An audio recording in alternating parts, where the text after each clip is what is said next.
Hi friends, broccoli gravy தான். Non veg சாப்பிடாதவங்க இதை அடிக்கடி சாப்பாடில் எடுத்துக்கோங்க. ஏன்னா இது வந்து நாட்டுக்கோழிக்குள்ளே சத்து ஃபுல்லாக இதில் இருக்குதுன்னு சொல்கிறாங்க.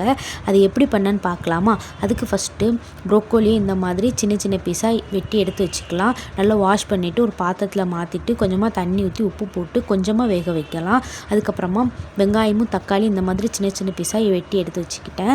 ப்ரொக்கோலியும் ஒரு 50% வெந்துட்டு அதை வந்து நல்லா தண்ணியை ஃபில்ட்ரு பண்ணி ப்ரொக்கோலியை மட்டும் எடுத்து வச்சுக்கலாம். ஒரு கடாயில் கொஞ்சமாக எண்ணெய் ஊற்றிட்டு சோம்பு, பிரியாணி ஸ்பைசஸ், வெட்டி வச்சுருந்த வெங்காயம் போட்டு கூடவே கொஞ்சமாக இஞ்சி பூண்டு பேஸ்ட்டும் போட்டு நல்லா வதக்கிக்கலாம். வதக்கினதுக்கப்புறமா வெட்டி வச்சுருந்த தக்காளியும் போட்டு தக்காளி நல்லா சாஃப்டானதுக்கப்புறமா கொஞ்சமாக மஞ்சள் பொடி, மிளகாப் பொடி, கொத்தமல்லி பொடி, சப்ஜி மசாலா பொடி போட்டிருக்கேன்.